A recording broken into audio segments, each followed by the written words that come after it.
Hello again, we're here with Ellie woodacre today to do an interview for WU History. And Scott is going to start today with a bunch of questions, so please pay attention to everything that he has to say and say hi to Ellie. Ellie, say hi. Hi. Right, so whenever you're ready. Right, first question. Where and why did you study history? Ooh, that's kind of a long question. I'll try and It's okay. I'll try and keep my answer somewhat brief. As you can probably guess from the accent, and you know, I'm from the States originally, and I grew up in California, and I started my undergraduate degree back in the States. Actually, I went to the University of Colorado at Boulder because that's where my dad had gone to university. So I thought, hey, that'd be great. My dad's alma mater. And then we had family financial difficulties, so I had to come back home and start working. Then I started working and going to school part-time, and that was kind of getting a bit much. So eventually I met the man that I married, if you like, and he said, well, why don't you go back to school full-time? So then I started going back to school full-time at Santa Clara University. And then, after we got married, we had kids a lot sooner than I anticipated. So that kind of threw a spanner in the works kind of midway through my undergraduate degree. And then we moved out here. So I actually finished my undergraduate degree with OU, and they allowed me to transfer the credits that I'd already taken in the States. So I ended up with this really kind of odd hodgepodge undergraduate degree, kind of half British, half American. And I did my MA here at the University of Reading, and then I did my PhD at Bath Spa, and then here I am. So I've got this kind of strange, kind of quasi-American British educational experience, if you like. But actually, oddly enough, the only one of my degrees that's a history degree is my PhD. It's kind of bizarre. My undergraduate degree is technically, I ended up with, although I started as a history major in the States, the degree I ended up with was humanities with classical studies. So that's my undergraduate degree. And my my MA degree is medieval studies, not specifically medieval history. So it incorporates history, but the only one that I've got that actually says history on it is my PhD. Yeah, so it's kind of bizarre. I'm a historian with a very odd background. That is really interesting. Well, that kind of ties into the next question, doesn't it? Right, yeah.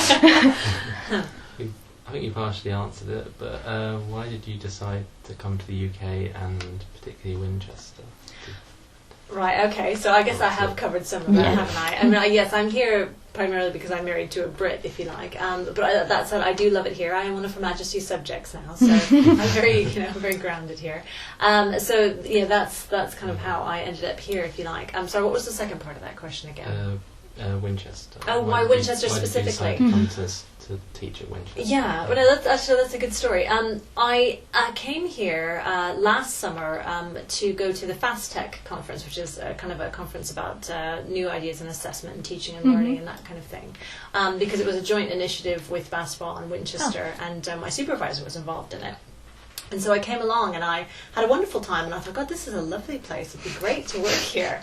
And oddly enough, about a month thereafter, a job opportunity came up, and I put in, and I thought, oh, great, Winchester would be a wonderful place to be. And I was lucky enough to get an interview, and here I am. So it was kind of kismet, really. Yeah. Just good timing. Yeah. That is good. Cool. Well, now we start with the hardcore questions, if you rather. We've been a bit tricky with some of them, so it's okay if you have long replies. It's perfectly fine. Right, so your specialism is quite unique because you do the Kingdom of Navarre and particularly their queens, and obviously that is quite a reduced area of study, if you rather. So that must be really exciting. However, what are the main challenges of studying in such an area? Oh, that's a good question. Okay, well, some of the challenges are, one of the things that attracted me to it is because it hadn't been written about very much. Well, it has in Navarre. I mean, obviously in that area, there's a lovely kind of group of historians that are generating some really exciting research, but it doesn't tend to leak out very far. I mean, obviously, if you go to Spain, I mean, obviously there's plenty there. Also in the southwest of France, because there's the traditional ties, the Basque country, and because Navarre controlled a large part of southwestern France at one point. So there you get that kind of crossover as well. But outside of that, no one seems to know much about Navarre, and especially its queens. And so I got kind of excited to be kind of an English language evangelist, if you like, the history of Navarre. And I remember once I was actually in Navarre for a conference, and I was talking to Juan Carrasco Perez, who was, bless him, a lovely man. And he thought it was really quite funny, because I was saying, I really would love to spend more time in your libraries, because I can't find any of these books in the UK. I mean, a lot of these books, I have to order in from Spain and things like that, because it's really tricky. And he thought that was just really funny. He's just like, you're this odd person covering history in the UK. What are you thinking, kind of thing. But he was lovely. He was really supportive. And actually, his PhD students started sending me books, like odd books that he was involved with. Like this one here, like he was involved in this project to compile some of the documentation from Olite, and he sent me that, and he sent me his book from his PhD thesis. So every once in a while I just get these wonderful books just arrive, and some of these books here, I mean, I'm probably the only person in the UK that has some of these random books. That's really good. Yeah, so that's the challenge, is that it's not quite as accessible. But it's also the fun bit as well, because it's nice to be able to bring something that I find really fascinating to some people that haven't necessarily heard about it before. Yeah. Well, again, this takes in with the next question. Hey. As you were just mentioning, obviously there are a bunch of Spanish and French scholars in the area, more than anywhere else.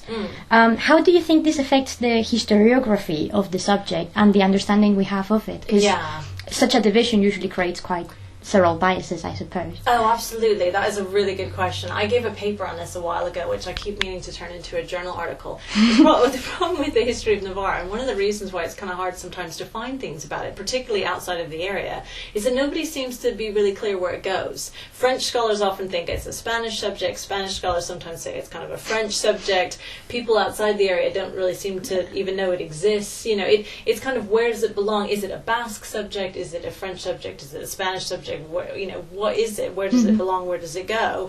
That is part of the reason why it kind of gets missed out, if you like. Everyone thinks it's somebody else's problem or issue or area. No one wants to take care of it. It's like a hot potato. Yeah, absolutely. So, what sort of implications does this divide have for people that come from the outside perspective, like yourself? Yeah, no, that's a good question. I mean, one of the things that I think, well, at least I hope that I bring to the subject is I have an outsider's perspective. Because Navarre changed hands so much, and because there is this kind of controversy, there's this kind of change in perception. When the annexation happened in 1512, there's kind of a school of historiography that saw this as a really kind of horrible moment, if you like, that the annexation happened, we lost our sovereignty, we were swallowed up by the rest of Spain, and this is a horrible thing. And there's also a group of historiography that views it as like kind of a long overdue, reuniting with the Iberian Peninsula after years of French influence and that kind of thing.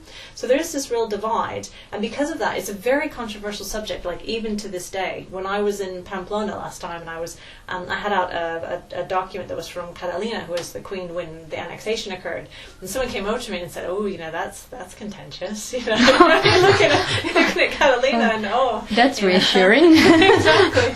But the nice thing is, for me, because I am an outsider, because I have none of that baggage, I don't see it as the whole issue, is it a Basque thing, and the whole, because it has kind of gotten swallowed up in the whole Basque argument, if you like, of that kind of thing. Is if you go to Navarre and you say, is Navarre a Basque, but don't even bring that up. That can get ugly, So because I have none of that baggage, I don't have belong to any of those camps, or what I mean. I think I can give it a much more neutral, perhaps, an objective kind of assessment. At least I hope so. At least I think that's what I bring as an outsider.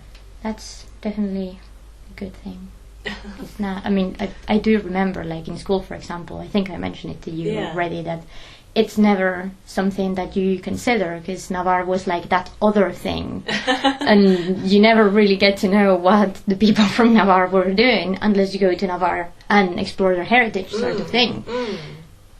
So it is one of those very tricky things. So yeah, it is interesting that at least it's people like you trying to bring it to like the more neutral terrain, so everyone else can approach it without really having to bother about the political implications and that sort of thing. Yeah, absolutely. I mean, I think that's what makes Navarre so exciting, because it has been subject to all these different influences. That it was a real crossroads. That it was on the Pilgrim Road, and it has this Basque and French and Spanish influence, and it's this kind of cultural melting pot. I think that's what makes it exciting, but it also makes it controversial. Yeah, definitely. Okay, so that's your turn now. Oh, yeah. Is the American approach to the Middle Ages different to a European approach, in your view? Ooh, that is another controversial one. Yes, it is. I mean, I do think that American medievalists and European medievalists or British medievalists do have a different approach to the Middle Ages. And certainly there's some issues about kind of the Annals school and certain approaches which have had different receptions on both sides of the Atlantic. I don't know. I mean, obviously, most of my medievalist education has taken place here in Britain, so I suppose that I'm much more influenced by that perspective than I would be the American one per se.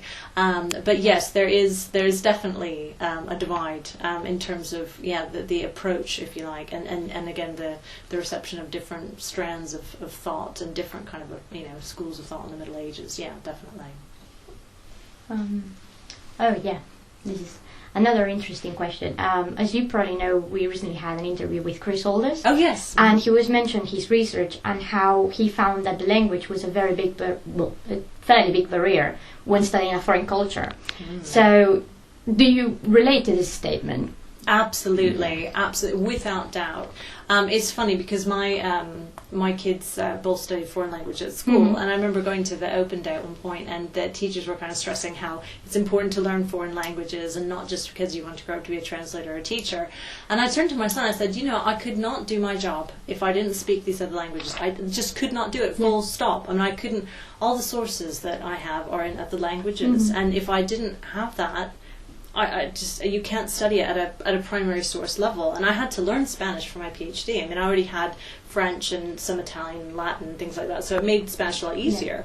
But again, if I couldn't read the sources, both the primary sources and the secondary sources, there's absolutely no way to study Navarre. And one of the tragedies for me is I'd love to do like a course on the history of Navarre, but there's just not enough English language material. I mean, even to do the depth study that I'm putting together for Ferdinand and Isabel, if you don't speak Spanish, it's really limited. Yeah, it makes it really hard. So, again, language is a major issue, and it's something certainly that I feel is a bit tragic, really, because if people don't have a second language, it does really limit what you can study. It does kind of force you into just doing perhaps British or American, and you can only ever engage with European history at a certain level if you can't fully read another language, because you can't engage with a lot of the secondary work, and you can't engage with obviously the primary documents as well.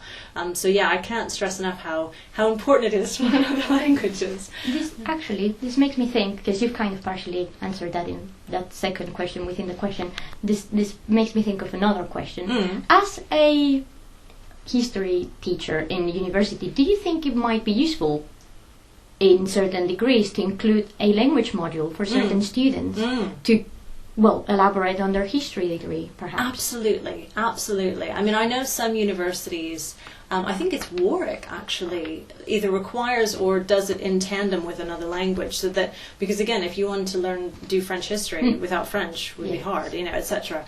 And I know UCL, they offer you have like an option, and one of the strengths of UCL is they offer just about any language you can think of, Swahili, Dutch, whatever you want to do, they can offer it. So again, if you have the opportunity to learn another language or to improve your understanding of another language, say you did French to a certain degree at school and you feel like you want to take it further, that kind of thing, if we could offer that, that would be incredibly helpful. I would certainly say for European history, or to do any non-British or American history, it is, that would be wonderful to be able to offer that. Okay. Apparently you have a keen interest in historical films.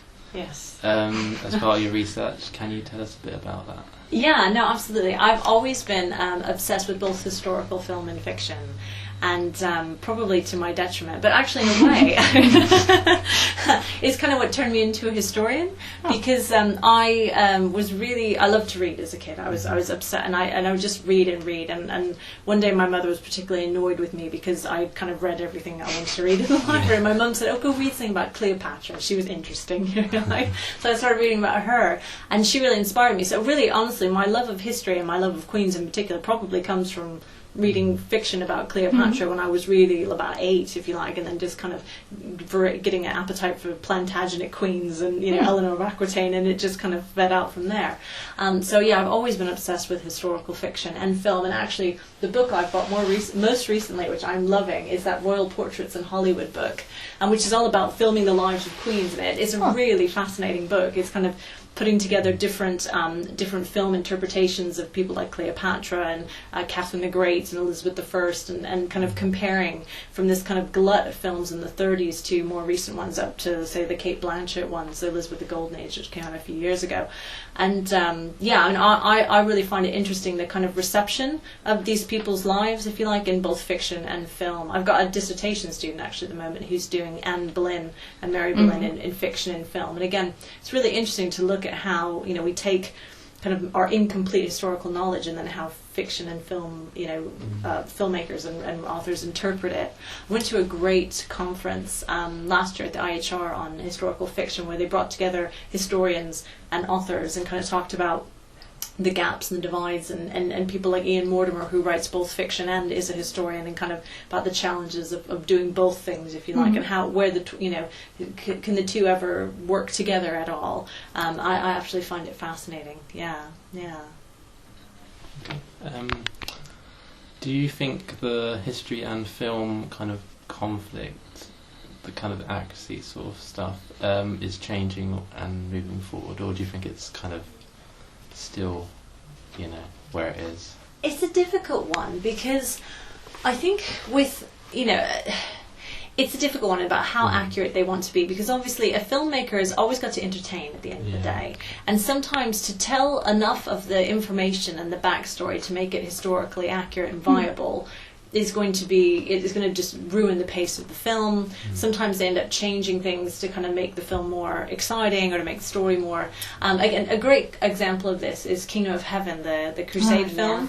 Yeah. Now, see, I was doing the Crusades when that came out. No, actually, I love that film too. Historically inaccurate though it is, I do love that film. But it was actually when I did my MA on the Crusades, on the Queens of Jerusalem. So it was really topical when it came out. I was literally writing about Sibylla of Jerusalem, and it was like, oh, you know, it was. So I was very kind of up close and personal with what was wrong with it. And what's really interesting about that film is if you get the extended director's cut, it's actually more accurate in many ways, but some of the things they cut out to make it kind of a bit shorter is really interesting. And some bits of that film, like apparently, I'm not an expert on military history, but apparently the siege scenes and the way they've done that is actually really quite accurate. They've actually managed to recreate a lot of the mechanism of kind of siege warfare very accurately. And then other bits, like the end of Kingdom of Heaven, where she goes off with Balian back to France and things like that, you're going, whoa, hang on. Yeah. She died of plague in 1190. Whoa, stop. You know. So you know, certain things obviously grossly inaccurate. But then again, the thing with fiction and film is it can inspire, even though it can misinform, it can also inspire. And again, people like myself, and again, you talk to a lot of historians, and it's amazing how many people start off with a fascination with watching like Ben-Hur or reading a fiction novel and things like that, and it spiraled into becoming a historian. So. Yeah. Oh, yeah. Taking it a bit back to the sort of medieval thing and this controversy, do you think medievalism has a negative impact in the production and reception of historical films based on the Middle Ages? Because obviously the general conceptions we have of medievalism is what just general people think. You know, all these things with Vikings with horns, Anne Boleyn doing things that perhaps never did, Eleanor of Aquitaine being in every single historical novel, and then not a single source we have about her that is useful. Yeah, no. So, do you really think this sort of misconceptions, I suppose, to a degree, have such a, I wouldn't say bad influence, but clearly just a detriment to what we actually see and produce? Yeah, I mean, actually, one of my big things about the kind of the way the Middle Ages is portrayed on film is there's a tendency to go to extremes with portraying the Middle Ages. Either it's all kind of fairy Disney princess type things, which is obviously not accurate, or it's like the Monty Python bit where they're all crawling in the mud and it's all like, oh, the Middle Ages were so nasty and backwards and nobody washed and all that kind of horrible kind of feeling. So the kind of the it's very difficult to find portrayals that are honest and authentic and really try and connect with what we understand of the Middle Ages and what we know about the Middle Ages. Now, one of the things I love about being a medievalist is that there is that kind of mystery, that we don't know everything about the Middle Ages, that there are a lot of sources that are lost, there is a lot of limitations, and that's exciting to me. I mean, I wouldn't want to work in, I mean, no offence to my modern colleagues, but if you work on, say, Vietnam, well, we've got all the information right there. I can watch TV bits about it. I can interview people that were still there. We almost know too much about it, if you like. Whereas you go back to the Middle Ages, and there's this lovely quality of mystery about it, and we are still finding out things, and it is still kind of, there is kind of these here be dragons kind of areas, but then at the same token, it's it does leave room for misinterpretation, and it does leave room for people to kind of go a bit crazy in those empty spaces and create stuff that we know is probably not accurate. And again, Eleanor of Aquitaine is a great example in that really, when you get down to brass tacks, the amount of sources that we really have about her are extremely limited. She's really hard to get to grips with. We think we know her. In fact, I had a dissertation student a few years ago that did kind of our understanding of Eleanor of Aquitaine and looking at things like the Tennyson poems and her representation in Shakespeare, and then like the Lion in Winter, etc., and kind of the creation of this Eleanor of Aquitaine that that is not necessarily obviously connected to what little primary source information we actually have. Right. I think we're moving now to the more light-hearted questions. Oh, right. Yeah, we have like a peak, and then we move into the more relaxed thing. Right? Okay. Yeah. Sounds good. Now, this is a question we probably should have asked earlier, but we're asking it now. Okay. Which one of the Queens of Navarre did you find the most interesting research? Ooh, that's a good question. Yeah. One that I find really interesting is Leonor, who is actually only queen for about 2 weeks, but she ruled Navarre the longest. Now I have to explain that. Basically what happened was, when her mother died, her mother was Queen of Navarre, and when her mother died, her brother should have become the king of, he was the crown prince, and he was of age, and he was the designated heir. It should have been really straightforward, but his father refused to cede the title to him.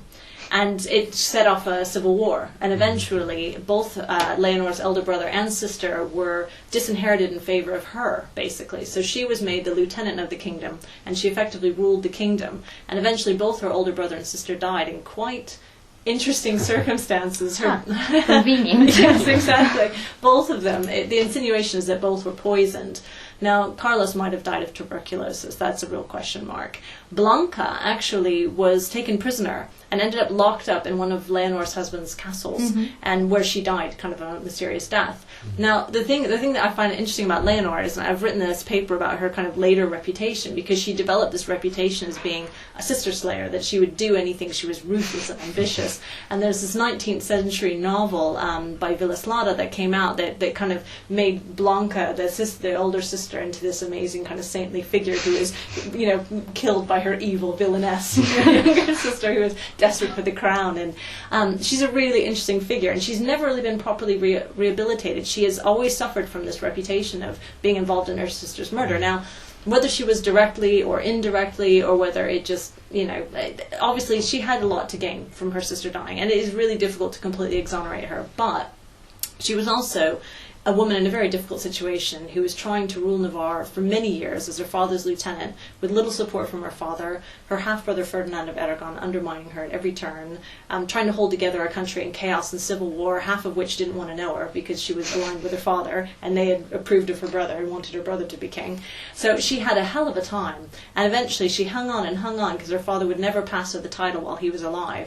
He finally dies, and she lived about 2 weeks after him, and so she was queen. Waited all that time to be queen. I think she waited about 25 years to be queen, properly queen, even though she'd been ruling the country, and then pegged it about 2 weeks after her death. So quite tragic. It is tragic, but like I said, she's a fascinating character, both because of these kind of shady accusations and because she had a really rough ride.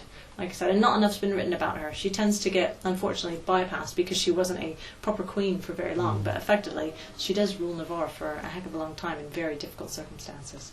So. Well, before we move to the time machine question, I came up with another question. Because you've mentioned the Crusades and Kingdom of Heaven and all these things.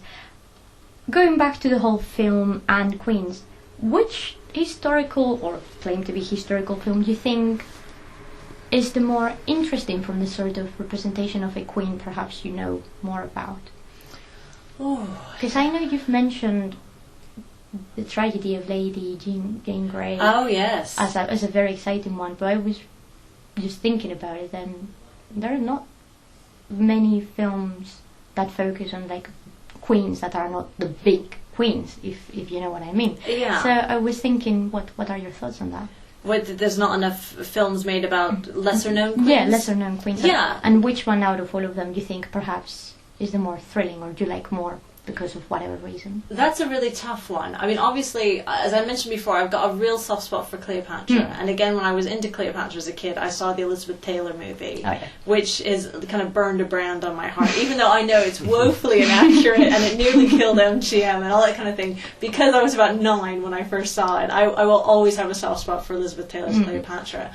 That said, I mean, you're absolutely right. I think that's one thing that book kind of highlights, is it tends to be the same women trotted out again and again. Your Cleopatra, your Catherine the Great, Elizabeth I. Yeah. Elizabeth I just dominates queenship studies. I mean, there's so much that's been written about that woman. And she's fascinating. There's no doubt about it. But in some ways that kind of makes lesser-known queens get pushed aside because there's so much focus on these particular women. There's not enough actually done. There's a lot of fascinating women that would make a wonderful film. People like Leonore, again, no one will love her film now, but it's a heck of a soap opera. I remember when I was first reading it going, but you couldn't make this stuff up, you know. It would make a wonderful film. Will it ever get filmed? Probably not, but and Lady Jane Grey is a great example of, I mean, she is a well-known queen in that obviously her tragic story has been kind of, held up through the ages as this Protestant heroine, as we talked about when we were doing the MA. But, again, that's a good example of a movie.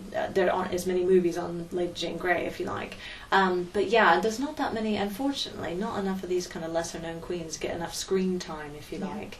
And certainly there's a book that I'm editing at the moment that's kind of trying to highlight some lesser-known queens in the Mediterranean area. And there's a lot of women, like not only my Navarrese queens, but people like Leonor Teles in Portugal. Fascinating. But again, not many people are aware of her. And again, her life would make a wonderful movie as well. I mean, again, if filmic portraits of queens, if there's ever anybody that wants to do someone as the Marie Antoinette and Elizabeth and the usual subjects, if there's any filmmakers out there looking for ideas, well, I could trot out about 20 queens, like, look into these women, you'll find something much more interesting that people don't know about. Hasn't been done 100 times. But Hollywood tends to, just as we do with the history documentaries and books, we tend to kind of try out the same subjects again because people like what they know. But it's sad because there are so many things that you can just explore. Exactly. They're just as fascinating, just as interesting, just as worthy of attention. Yeah. Good. Well, unless Scott can come up with something else. No. In that case, the last and more important, well, not more important, the last question, I'm sure you're aware, we ask this question every single interview we do, and it's the time machine question. What would you do if you had a time machine? Where would you go? What would you see? Considering you cannot interact with it, just kind of observe. Ooh. Yeah. That's a brutal question for any historian because I've been thinking about this since I was a kid, haven't we all? Yeah. It's such a. I mean, honestly, I used to want to go back to kind of late Republican Rome and kind of the whole kind of Caesar kind of thing and see how that all played out in person, but I don't know. It's hard. In some ways, I'd love to go back and see some of these Navarrese queens that I studied and fill in the blanks, the things I don't know, and get to know them as people. Because one of the difficulties of when you do these kind of studies of queenship, a lot of it's based on official documentation, and it's really hard to get a sense of their personalities and get to know them. You know what I mean? Through these really official acts and things, you're kind of grasping at straws slightly. So in some ways, it would be lovely to kind of go back and meet them and say, well, were they friendly? Were they bubbly? There was this one account that I read that suggested that one of my queens was this kind of fat and jolly kind of picture. I'm like, that's not how I pictured her. I don't know where they're getting this from. It was a secondary source actually, so I'm just wondering where they're getting that from because I've never run across anything like that. But again, what were they really like as people? I'd love to know. I'd love to meet them in person and kind of gauge their personality, you know what I mean, and kind of get a little bit more than the dry text and the charters and the proclamations and the, you know, all those really kind of official things that really don't let the chinks into their personality. So yeah, but that would be a tough one because obviously there's quite a few quizzes. Have you zipping I mean, them I up? suppose you can always like just stay by and just let them pass. That is really interesting. It's always a tough question. We always have trouble answering that question, but it's always good, and most people do agree that they will go and look at something so they can fill in their gaps. I think that's the one thing we're missing. We miss a time machine, clearly. Yeah, somebody's got to work on that. Yeah, okay. It's clearly needed. Well, so that's the end of this from our side, I think. Yeah. Do you have any comments that you would like to tell to our blog readers and the audience, or any last thoughts? Oh, no, I mean, thanks for coming in today. It's been really fun talking with you guys, actually. So, no, I mean, like I said, I'm just really happy to be here at Winchester, and I think, that your blog is evidence of one of the things I think is wonderful, is this really kind of thriving student community. Absolutely, and the fact that all of you guys are involved, and the bachelor students, master students, PGR students, it's really nice. A nice variety. It's a proper community here at Winchester, and that's one of the things I love about it. Yeah. Good. Well, in that case, thank you very much, Ellie. Well, thank you. And that's the end of it. Say bye. Bye. Bye.